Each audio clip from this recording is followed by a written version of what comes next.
5 years ago, I went to Thailand under the Phuket Sandbox scheme, and stayed there for 2 months. I intended to look for a condo to buy, but after serious research and consideration, I abandoned the idea, and bought an ocean view condo in Myrtle Beach instead. I made a video, listing 3 reasons why one should not buy property in Thailand. It has more than 10,000 views so far. Since then, Thailand's tourism recovered from the pandemic. At the same time, you can see more videos that encourage you to buy properties in Bangkok or Pattaya, because they are unbelievably cheap, in comparison to the same type of properties in the US.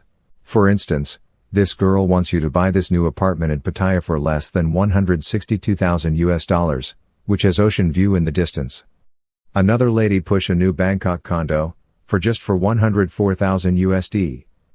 The next 2 videos tell you that you can buy a new condo in Bangkok for only $60,000. Wow! Are you convinced by these sales pitches? I am not, because the truth is that, in spite of tourism industry's recovery, Thailand's real estate value continued to deteriorate, due to oversupply. In this video, I will use new data to show you why and how you might lose your shirt, if you buy a property in Thailand. The first reason why you should not buy a condo in Bangkok or Pattaya is that, the number did not add up right. I am talking about Real Estate 101, that is price to rent ratio. For instance, assuming your condo costs $100,000, and your rental income is $5,000 per year. You need 20 years to recuperate your money.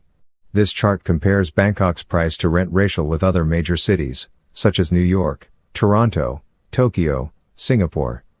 The highest one is Taipei, where you need 60 years to recuperate your initial investment. By comparison, Bangkok's 20 years seems to be reasonable. But, it is not. You cannot really compare Bangkok with New York City. Here is a guy, showing off his apartment in Lower Manhattan of $14,000 plus monthly rent. If you are not a member of top 10% richest Americans, don't even think about it.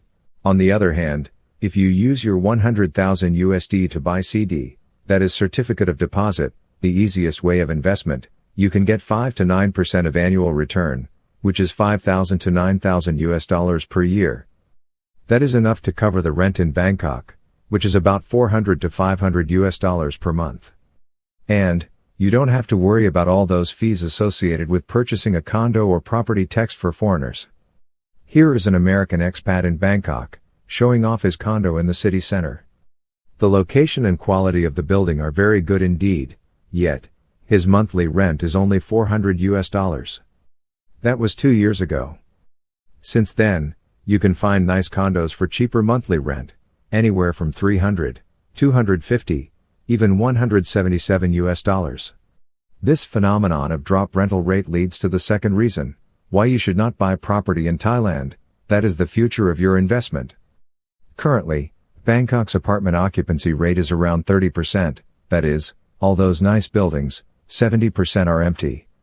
Yet, everywhere you go, you can see construction sites popping up all over the city. I call it the China syndrome. They over-rely on infrastructure building to drive the economy. Now, the China dream busted, with so many ghost cities no one lives there. At the same time, the debt piles up. There is no ghost city in Thailand, but there are a lot of empty buildings for sure. That is why rent is dropping like a rock. If you own a condo, you have to drop the rent in order to attract tenants, and you have to keep up your property by spending money to renovating or remodeling it. When you finally realize that you are in a money-losing situation, and you try to sell your property, you will have to lower your price significantly from what you paid for it. We are looking at the famous new condo building in Pattaya, The Edge. It opened for business in 2022, and I was there, and paid for $45 per night. A year later, I lived there again, and my rent was $35. At the same time, some owners listed their units for sale, and the price was 30% less than a year ago. In comparison, US housing market is still the most investable in the world. This is my ocean view condo in Myrtle Beach, South Carolina. I paid $50,006 years ago, and it is worth $100,000 now. Myrtle Beach was listed as the fastest growing city in the US 2 years in a row. Plus recent inflation effect, my investment quickly doubled. At the same time, my rental income has been steady, between 11 and 14,000 a year. Experts predict that U.S. housing shortage will persist in the foreseeable future. So, if you want to buy a condo as your second home, buy it in the U.S., not in Thailand. By the same token, if you own a home in the U.S., and you want to retire overseas, great. But you should not sell your home, and rent it out instead. There are so many videos telling you to sell your home to finance your retirement abroad. That is not a good idea at all, because the value of your home will continue to go up in the next 10 to 15 years. 6 years ago, his lady was laid off at 47. She sold her home in Los Angeles and moved to Bali. Now, her mother joined her there as well, and they are very happy. Their limited assets in the U.S. could provide them a comfortable retirement life in the tropical paradise.